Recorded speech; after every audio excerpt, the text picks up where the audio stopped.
If you go online, there's a picture of him testifying before Congress. He looks like he's about to throw up. Thanks. You're listening to the Help Me with HIPAA podcast, where HIPAA and humor collide to make learning fun. Your delightful hosts are Donna Grindle and David Sims. Relax. HIPAA help is on the way. Hello, this is Rich Hervig with Brightside IT out of Atlanta, Georgia, and you're listening to the Help Me with HIPAA podcast. Thank you for that intro. I'm David Sims of HIPAA for MSPs and Security First IT, and joining me is Donna Grindle and a guest that I'll reveal in a moment.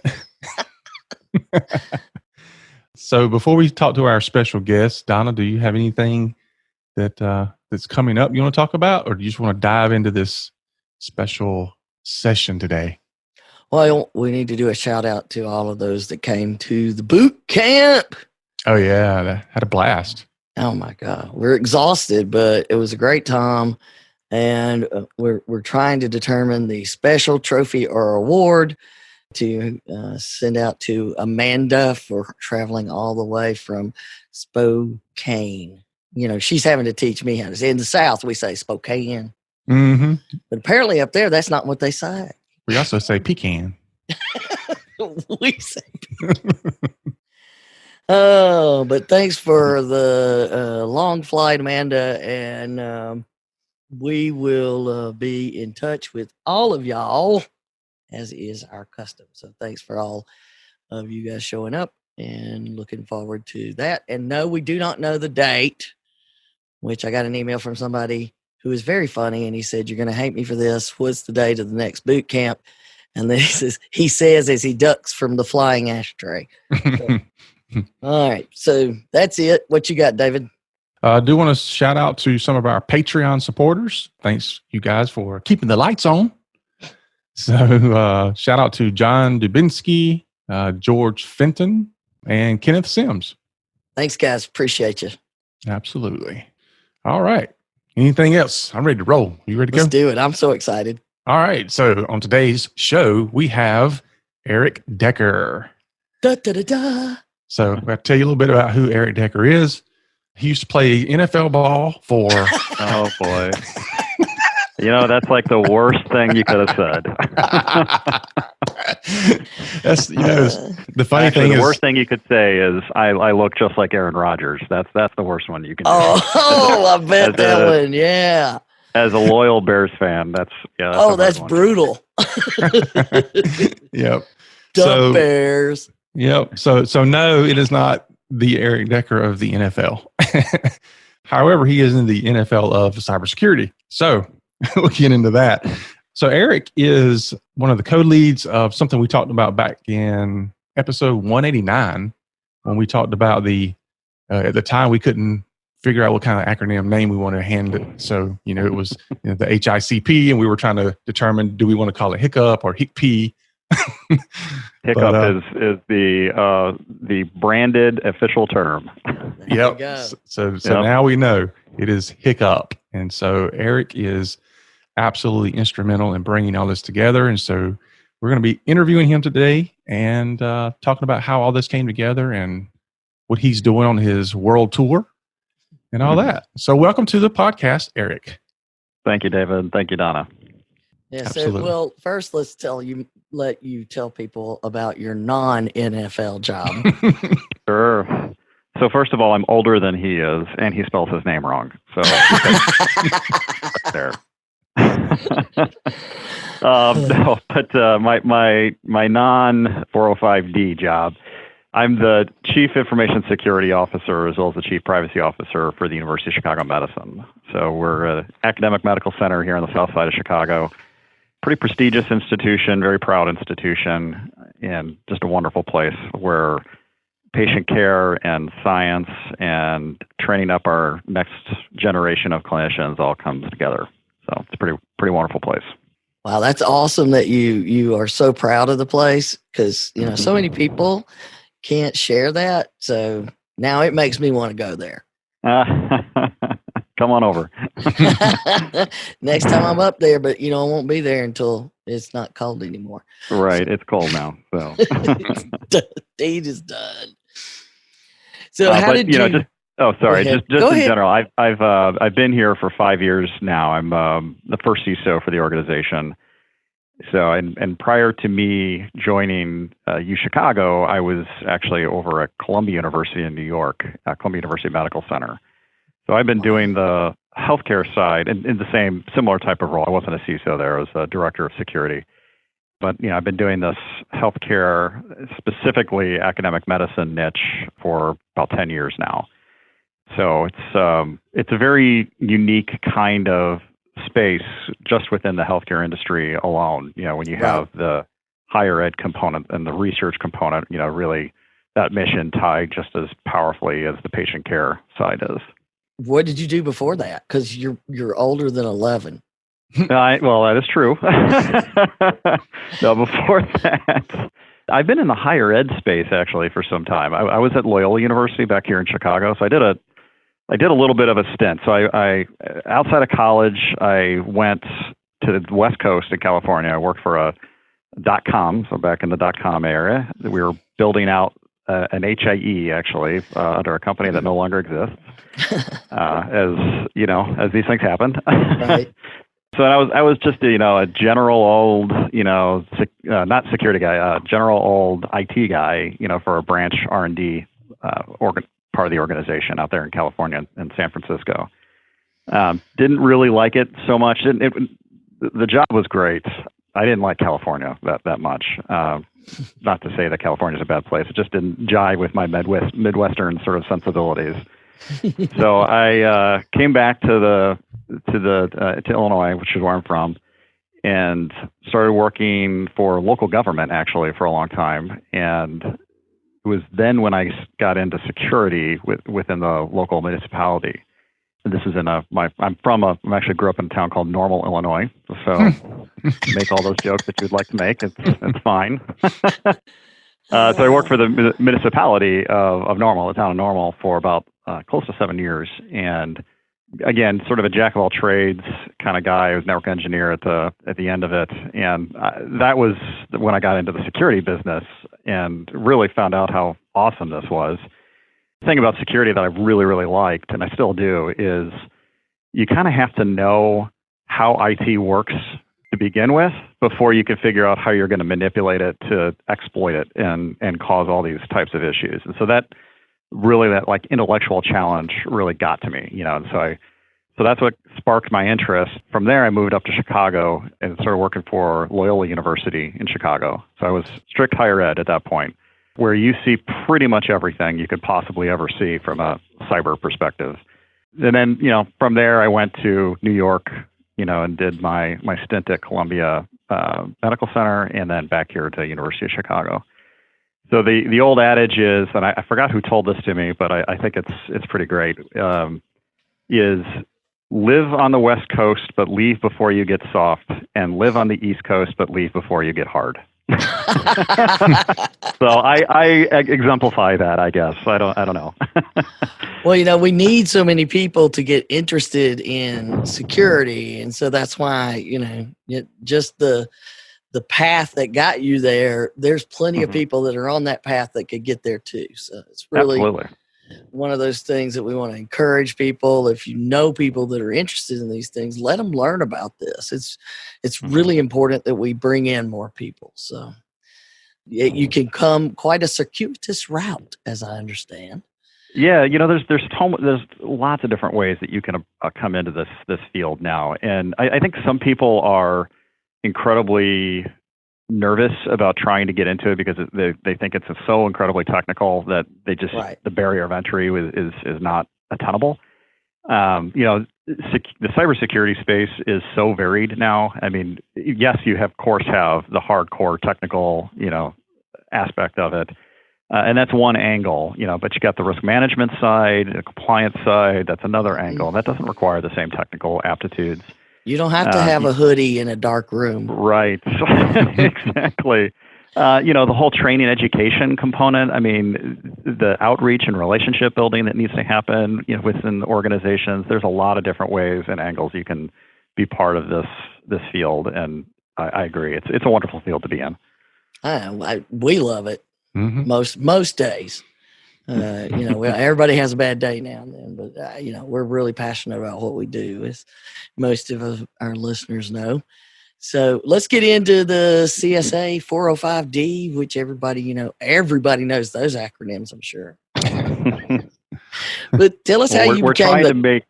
Oh, sorry. We're trying to make 405D to be the analog to Kleenex and tissues. So so 405D is going to become the new term that eventually it'll be part of our vernacular. All right. It has been decided.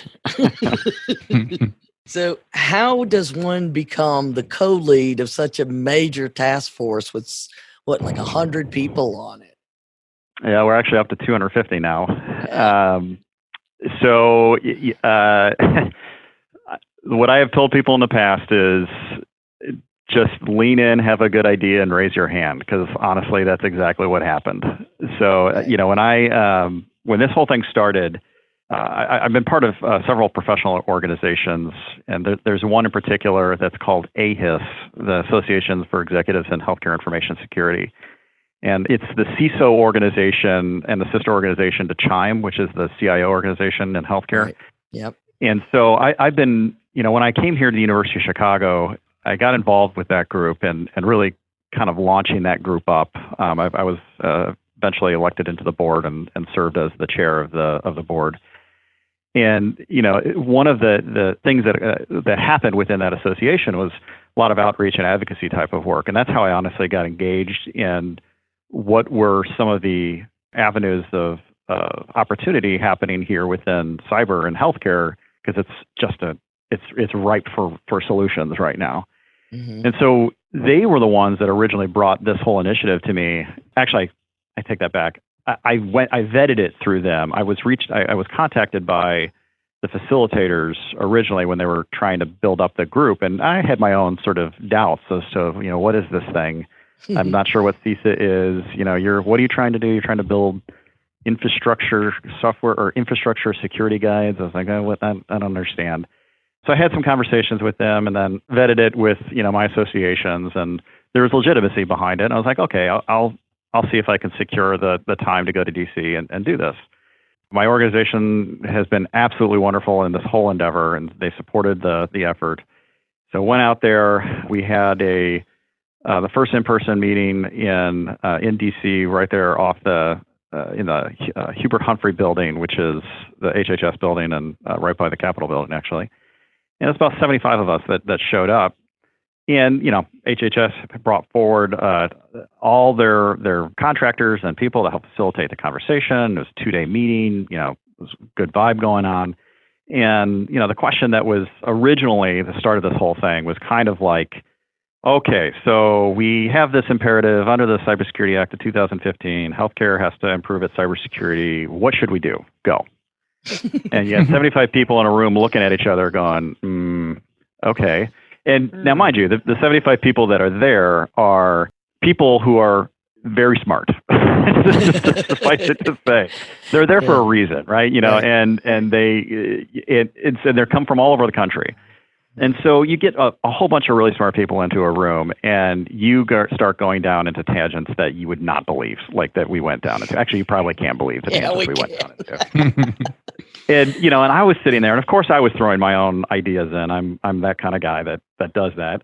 And I was getting a little frustrated, So I was like, we are not scoped. We're not going to focus. How this is way too big. There's no way we're going to get anywhere with this, and it's just going to fall apart. Because I've seen that happen, time and time again. Right. So towards the end of the first day, I raised my hand and I said, all right, because I was thinking about this. I'm like, how are we going to organize this? And I said, how about instead of trying to go through all these different parameters of what a program looks like and arguing about which part of the program is more important than the other, how about we just try to come up with a list of the, say, 5 threats that we all face within the healthcare industry, and we focus this whole effort about how to manage and mitigate those 5 threats. And so they loved it. They changed the whole rest of the second day to completely, focus around those 5 threat constructs. And then we were off to the races. And at the end of the second day, one of the HHS leaders, who's part of the Assistant Secretary for Preparedness and Response, that operating division is called ASPR, she came up and tapped me on the shoulder and said, "Hey, we need an industry leader for this. Would you like to do it?" And, we loved your suggestion. This has really got us organized. Do you want to help us out? And I said yes on the spot. And they were like, "Oh, well, you didn't have to say yes right now." I was like, "How could I possibly say no?" I mean, this So, that's how it happened, honestly. I mean, it was leaning in, it was raising your hand. It's, it's trying to think about, like, how are we going to bring a whole big group of people together and organize around it. And that's what started it. And then that was about 3 years ago now. And so this has literally been like my second job for the last 3 years, in addition to obviously what I do for my day job. Yeah, I was going to ask you, how does your real job keep going when you're clearly very involved, and this did not happen overnight? Right. Getting you to HICP. And we know how hard your real job has to be. So yeah. So, I mean, it's not cliche, but what I'm going to say is going to sound a little cliche. I have a fantastic team that I can rely on and is very self-sufficient. Had I tried to do this 5 years ago when I just started pulling the program together, there's no way it could have happened. There's just too much work that needed to take place. We're up at a pretty good clip, not to say that we're ever stagnant, because that's just not the nature of this industry. So I've got a fantastic team that I can lean on. I've got a fantastic organization that honestly affords me the time to take off, during the week and the work days, and they support that, and they support me going to DC. I've been there just so many times over the last 3 years. So none of that would be possible without both of those two things. And then when we were pulling HICP together, I spent a lot of time and money at my local coffee shop, on nights and weekends. And I have a very supportive husband that has helped me, through all of this. Although he did give me finally the letter of the law about a year ago, and he was like, "All right, because I had my toes in all sorts of different things, not just this. I had it in other association work and such." And he's like, "You get one thing that you're going to do outside of work. Figure out what it's going to be." And I was like, "All right, I got it." Reel him in. There you go. Yep. So this is obviously my one thing that I do. Well, we appreciate you doing it, and the 5 threats, that was a brilliant idea, because no matter how you look at it, it's very complicated to do anything in this monster that is the healthcare sector. So I personally believe that if there was anything that we could manage to do, when I'm first reading about this, I'm like, I don't know how they're going to do that. The whole mandate was ensure on an ongoing basis content is actionable, practical, and relevant to healthcare stakeholders every size and resource level. We know how different it is and how broad it is. So congratulations on that. And you guys did a great job doing that. But I have to know, what's it like testifying before Congress? Terrifying. If you go online, there's a picture of him testifying before Congress. He looks like he's about to throw up. Thanks. I got a fun little story about that. So again, I do this advocacy work as well. I've had plenty of conversations with staffers on the House side and Senate side within the Energy and Commerce Committee, the Subcommittee on Health, obviously, which is where I testified at, and then the Senate Help Committee, which is where a lot of the healthcare stuff comes into play. Senator Warner's office, who was the ultimate one of the co-founders of the CISA, Langevin's office, all these I've been blessed with the ability to have access to these people and have real life conversations with them about what's happening here and sort of the things that we need, which is how ultimately I got invited to testify on that particular act, which is the Reappropriations Act for Preparedness. Mostly it was about medical countermeasures on how to deal with pandemics. And then at the last minute, they added in cybersecurity. They literally just sort of like dotted the bill with cybersecurity. Like that is also a hazard and needs to be considered. Right. And so they wanted an industry expert to come and talk to them about it.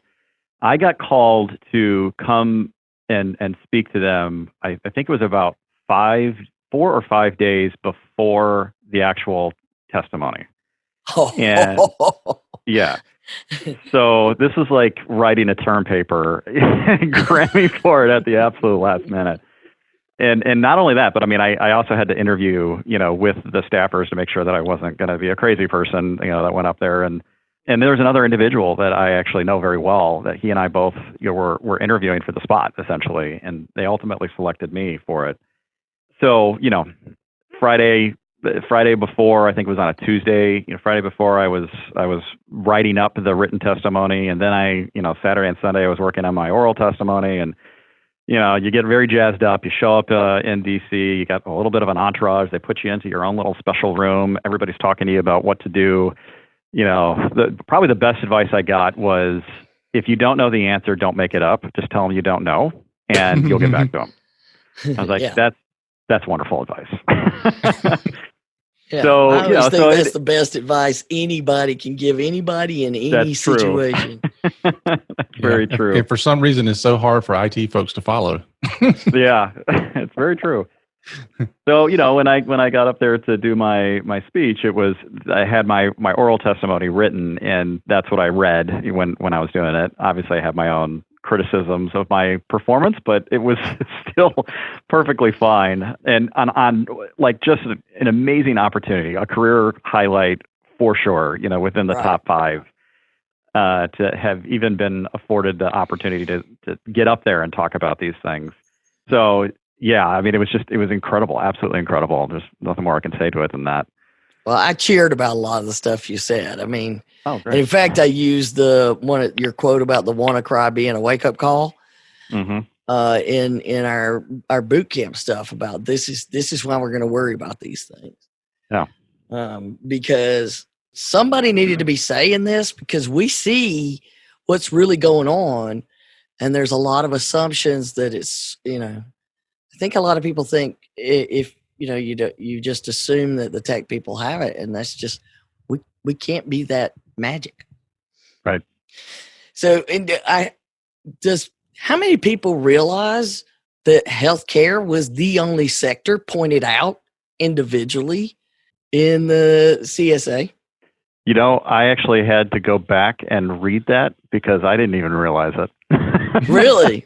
Well, I guess it didn't really dawn on me. I didn't think about it, from the sense that it was the only side of the industry piece that was called out in it.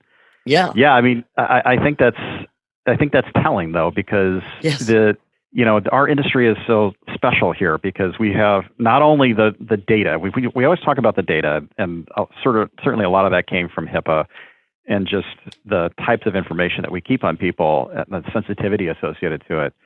But there is absolutely a life safety piece to this as well. And as we have exploded into the digital world, and this has all happened within the last 5 years, that life safety piece is becoming more and more prominent.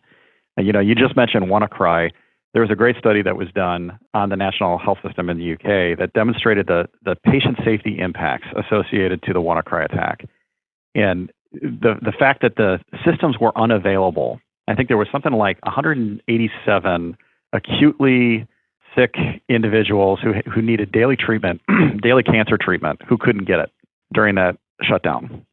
And, when you think about it that way, and that's the way we absolutely need to think about this, Right. if you can't care for the patients because your systems and your volumes they're just too much because everything is digital to help us get through that, through the volumes and operate at that clip, we're going to have direct, patient safety impacts associated to that. So, so in my mind, why was, healthcare, put into that? It's the data side of it, and it's also the life safety side of it. And the fact that we're a public health provider, public health service at the end of the day. And, we need to make sure that our patients, and we're all patients, are healthy, and with everything being digital these days, that means there's got to be cybersecurity associated to it. Oh, yeah. It doesn't matter what it is. which is Right. why, we tell people it doesn't matter what industry you're in, HICP applies. Right. Exactly. Because the 5 threats are 5 threats pretty much for everybody except for the medical devices, which we'll get into Correct. in a minute, because that there's some very specific things on the threats. But before we do, I wanted to, like David mentioned, that you've been on your world tour. Only a national tour at this point. I haven't gone outside the United States, but yeah. Really, start sharing it. But Julie Chua, is that how you pronounce her last name? So she's the government side of it, and the two of you, you've been, on this promotional swing, and well, I assume that's what it's kind of like. But it's almost like you're going around and showing everybody the birth of the baby. Yeah. A little bit, yeah. What's been the reception of the approach and the practices, all of that kind of stuff? Honestly, this launched in December 28th of last year, 2018. Yeah. So we're coming up to the 1-year anniversary, and I think we had targeted back in December about 60 different touch points, be them conferences, webinars, podcasts like this, articles, the Wall Street Journal picked it up, several trade rags have picked it up, so there's been a lot of different places that either myself, Julie, or members of our task group as well have done this, because there's just no way the two of us can do it all, nor should we. I mean, honestly, this is far more than Erik and Julie. This is the work of the collective. Yeah, so but it has been. I mean, about every month, sometimes a couple of times a month, I'm somewhere at a conference talking about this. I just got done with one at the HCCA conference, HCCA Enforcement Conference in DC last week. I was there talking about it. And, the reception has been really very positive. I work for an academic institution, and so debate and discourse is sort of in the nature of our world. Right. I'm used to arguments. I'm used to, this is not good and it should be this instead, and that's great because that's how you make things better, right? So I've been expecting that. I've been expecting sort of the challenging questions and challenging statements, and there really hasn't been that many. There have been a few, and again, when those come up, I certainly either pull them off to the side or have the conversation directly and talk to them about it so I can learn more, and I take the criticism because that's the kind of stuff that we need in order to update and keep this stuff fresh and relevant, which I'm sure we'll talk about later. And, and other things that I've done as well is for the members or for the folks that have been of the most critical, I've actually invited them to join our task group. Like, if you have an opinion, come give it to the task group because that's where the magic happens. So, and that's how this works, right? I mean, if you your idea is valid. I mean, yes. I mean, no one's going to argue that. I'm not going to certainly argue that certain practices that people are bring forward and say, like, you need to focus on this are not important because they're all important. Yes. But it's a question of priority and the biggest bang for the buck. And what we're trying to do with HICP is move the needle across the industry. So we want everybody to raise up. And in order for everybody to raise up, I mean, you have to get back to the basics. And that's what a lot of HICP is really based on is, what is the cyber hygiene associated to this? How does that look within a small organization, a medium organization, and a large organization? And how do you get started? It's a guide that will kickstart the whole process for you. It does not complete the process for you. It doesn't tell you, the full depth of how you establish a data loss prevention program or build up a SOC or an IR response. But it'll give you like elements of what all of that should look like. So within an IR, capability, pull together playbooks and plays. And here are some specific plays that would be very relevant to the 5 threats that we've talked about. And this is what it looks like. And these are the source systems that you would need in order to, take that information and ingest it into a SIM. And that's, this is a little bit of how you would configure that. And that gets you going. So it helps the practitioner, it helps the person who's reading this when you're on the technical side, when you're reading this to just launch forward. Because the biggest challenge that we all face, and I face this, is when you're starting something new, the problem seems monumental and huge, and you can't even take that first step. And that's what we're trying to break down, is that barrier of that first step, is to get you going. And then once you got the momentum, the rest is going to be you know, that's going to pull it together. Yeah. Our thing is, how do you eat an elephant? Right. Exactly. Totally. One bite at a time. Let's lay out what bites we're going to have in the boot camp. One lady said, I think I'll start on the left leg. And I went, but keep in mind, if you bite that leg, the whole elephant could fall on you if you get rid of it. Yeah. Those are the people. Yeah, those are the people that's the priorities thing, you know, that you got to worry about. Yeah. Yeah. Those are the people who say, you know, we're going to skip the risk assessment and the risk management plan, just go right into implementing things. Right. Yeah. But talking about the 5 threats you did come up with, how do you handle when that changes? Like, do you meet every year and say, okay, are these 5 still relevant? Do we need to add one, remove one? How does that work? Yeah, actually, that's a great question. So the task group never stopped. So we launched, and then we came back together in April and started anew and started working on our updates. And now what we're doing is we broke this up into three different waves, is what we call them. We're creating supplemental materials to HICP, and that's actually going to be released here very soon. These are README guides, essentially based on the type of role that you are and sort of how to use HICP, like Cliff Notes, you know, to the publication. The update to HICP itself, and then the third wave is new products under 405D, which I'm sure we'll talk about later. Mm-hmm. So when the task group comes together, so we meet in person. Now we're doing in person twice a year, and we have virtual sessions twice a year, so about every quarter. And then the waves are active, constantly working on what are the elements. So within wave 2, HICP, you know, we're looking at what are the things that we're going to update. When we came together in April, you know, no, I think it was actually September was the last one when we started discussing this. There was a gentleman in the task group that said, you know, this whole phishing thing and email phishing thing is right, but there's all these new attacks that are now happening, like business email compromise attacks and imposter email attacks and all of that. He goes, this is really social engineering. And so shouldn't this whole like threat be about social engineering and not just this very specific thing? And I was like, oh, love it. That's exactly a wonderful, right. That's great feedback. And so now we're working on that. We're working on changing that threat to be social engineering and then encompassing some of those new tactics that are happening.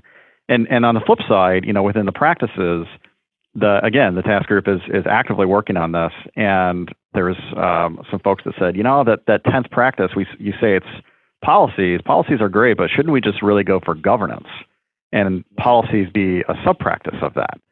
And again, you know, they laid out like 3 other sub-practices potentials that could be applied. I was like, that's another great like incremental evolution of how this thing should look. And so ultimately what we do from our own governance perspective is the task group and then the subgroups within the task group. Again, there's 250 people in the total of this. And we don't necessarily have 250 like fully active members, but you know, people participate and contribute in their own way. And so, you know, so the members who are leading these efforts, they're bringing together the folks that have this passion, you know, to like really get into the particulars of the document. They're providing the edits and the suggestions, and then that goes through an internal review process that ultimately goes up a chain. We have like our own editorial, you know, capability inside our task group, and then ultimately that comes to Julie and I for our final say, and we look at that and provide our opinion. And then the other part of the beauty of this is this whole thing has been peer reviewed many, many times.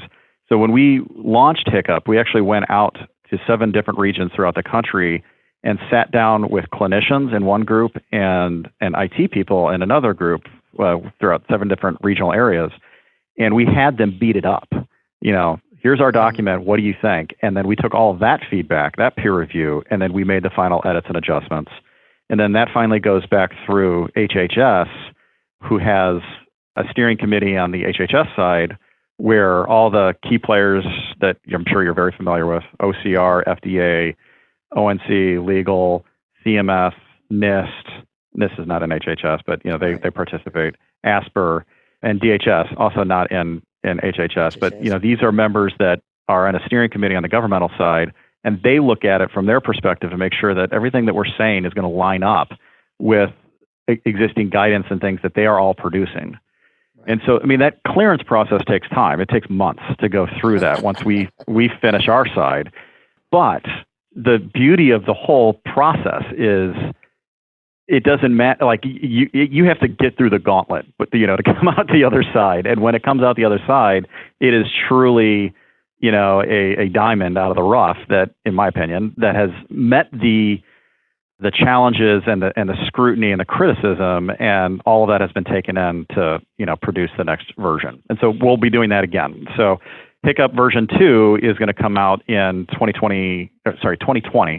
By the end of 2020, that's our slated deliverable date. That's your target. That's our target, right? So you're hitting all these things, governance and all of that, and these are things that we're familiar with, but we live in the SMB world. Sure. You live where you have a huge team. Well, again, not necessarily a huge team, but you have a team that's equipped and there's resources and all those kind of things. We focus on the small and medium list. We'll likely never have too many people that get to the enterprise list. There's a few. Sure. So how much when you start throwing in terms like governance, we already have to explain the difference between a policy and a procedure. Right. Okay, right. Because they're just getting templates and throwing them together. This is not the world they live in. Appreciate the small and medium. And you can tell that the small was written by a completely separate group of people than the medium and large guides on the technical parts. Yep. First of all, what kind of feedback are you getting on the small and medium? A lot of the large entities are very active in these kind of things, but there's not the resources on the small and medium. Yeah. So the two bits of feedback, actually, I just was speaking with a gentleman this last week who said that he's brand new in the space.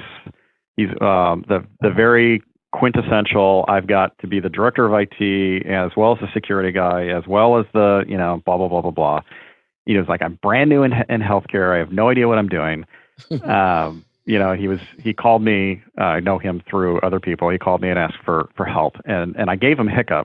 And I said, read this and then let's have a conversation this week. And so first thing he said on the phone was, oh my God, that was, when I looked at the small and medium, it was perfect. Like it cut right through all of the concerns that I have about like, how do I even get going? And it just started spelling it out, which is exactly what I needed. And I was like, that's the use case story, poster child thing of what we want to see. Exactly. Because when we were talking about this, actually, just to that point about the small and medium, obviously the people that are in the room, by and large, it was dominated by the larger institutions because they're the ones that have the resources to bring people to DC to have these conversations.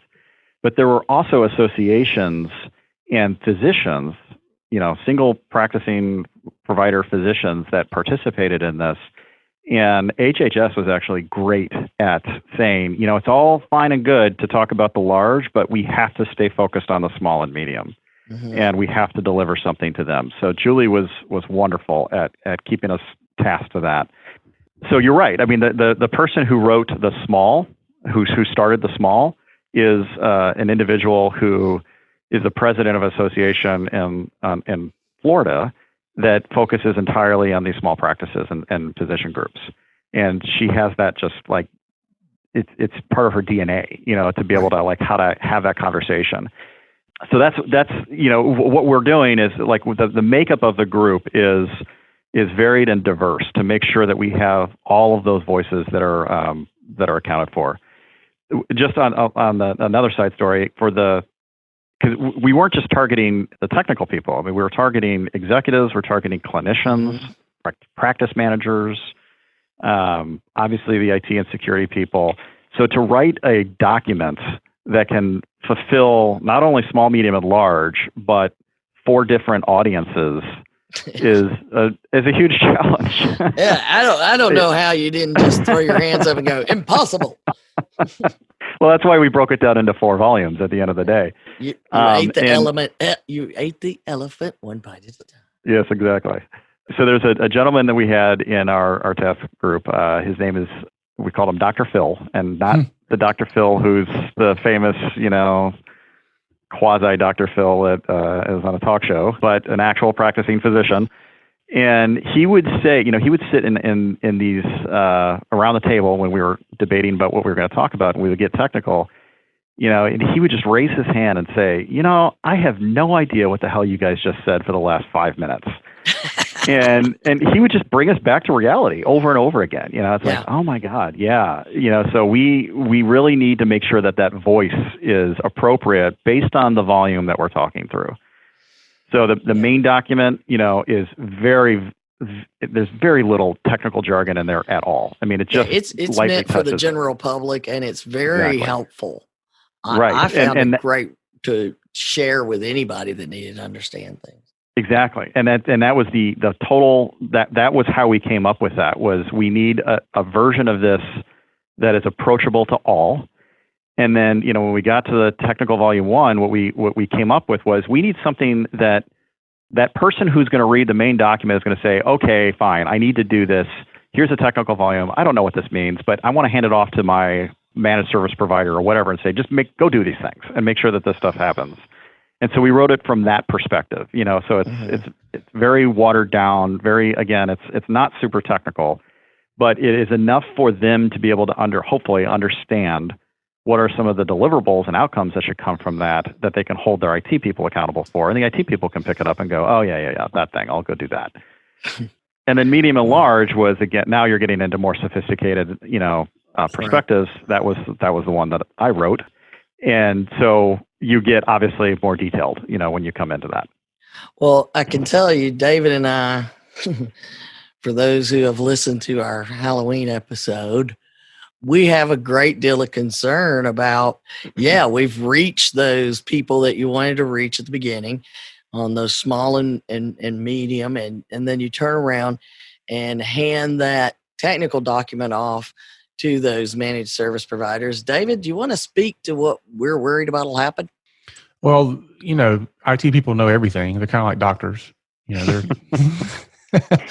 the problem that I've seen happen a lot of times is that, you take a document like this and you hand it to your MSP or IT provider and they just go, oh yeah, I know how to do all this. And, it gets tossed to the side and they're not following any specific steps. They're just saying, okay, yeah, you need email protection. I can go run and do that. You need endpoint protection. Right. Okay, I can go do that. But they're not following anything that's a framework. And so it's kind of like, okay, this is David's idea of what you should be doing instead of a vetted framework like what you have here.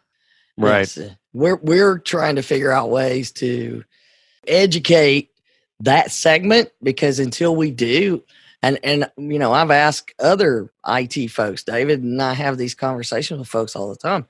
And, they will say, yeah, we're doing all that. Don't worry about it. And then the administrator or the doctor still has no idea that they're not necessarily handling it at all. Right.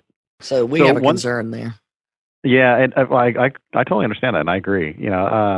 One thing that not the 405D group is doing, but that some things that I'm doing in my other advocacy work is, and hopefully this will help. But first of all, I don't think there's a magic bullet in any of this. No. There never is. No. If there was, Help Me with HIPAA would have already solved this problem. There you go. You'd be world famous. We can create a magic bullet. We just don't know where to fire it from. So one of the things that I've been doing when I've been talking on the Hill is talking about the need for incentives. And, that this is a complicated process. And I also, by the way, I say this time and time again, and I've talked to many staffers about this. They've asked me, okay, how much percentage of HICP should people follow before they're platinum certified? I was like, oh God, You're missing the point. Let's don't go there. No. No. Do not go there. I said, if we're going to go anywhere around like adopting certain practices or anything, let's go with the NIST cybersecurity framework and use that as the basis for like aligning yourself to something. HICP is designed to be an instruction manual. That's its purpose. So, but to that end, there's a new act that's in the Senate right now. It's called the Lower Healthcare Act.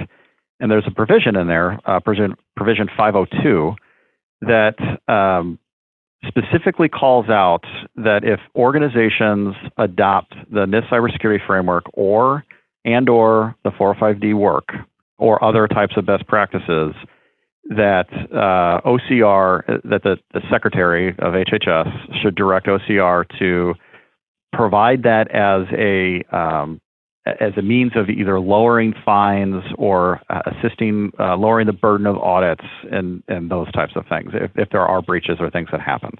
So what it's doing, what it's getting at is if you can demonstrate good faith and you're adopting good practices to show good faith, then there needs to be an incentive that allows for you to it's not a get out of jail free card, but it's something that will help you in the process of an investigation during an enforcement action.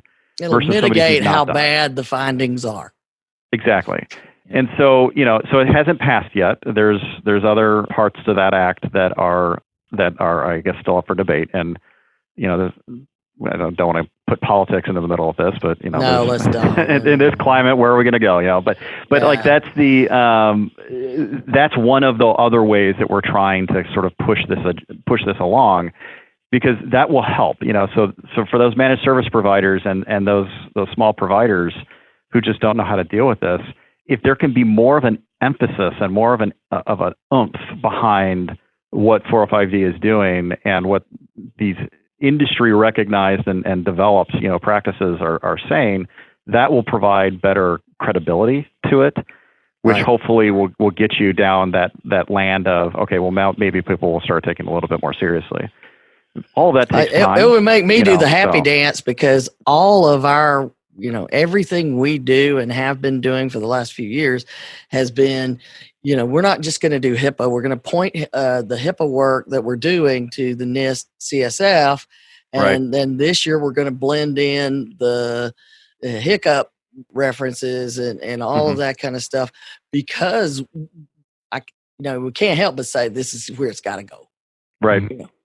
So now we'll be able to have the HICP certification hanging right beside of our HIPAA certification on the wall. Oh, God, stop it.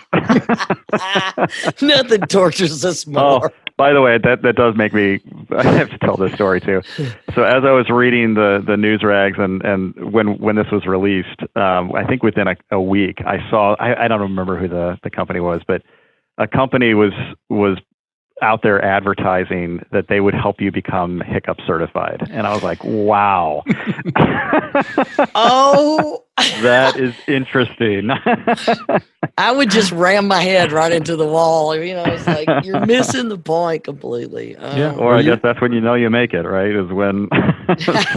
Right. Yeah. I mean, you're going to have that and you'll have healthcare organizations that are going to call and ask for it. Hey, can you help me be HICP certified? And then we have to go through the whole thing of there is no such thing as a HICP certification. Yeah. We're still preaching that in HIPAA. Yeah. Yeah. The guaranteed HIPAA compliant one is the one that I just want to say, how? Yeah.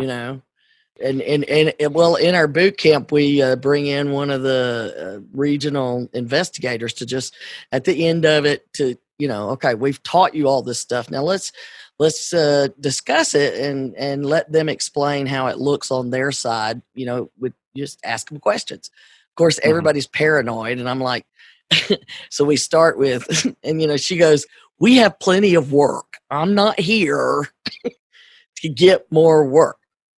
But her whole thing was, we have constant issues with people claiming, they're HIPAA compliant or they're HIPAA certified, and they'll send it in. Look, we're HIPAA certified by this vendor. Yeah.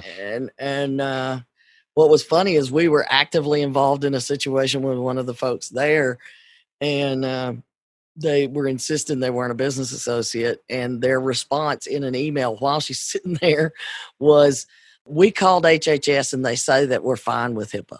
Wow. She just goes, "Is there an 800 number?"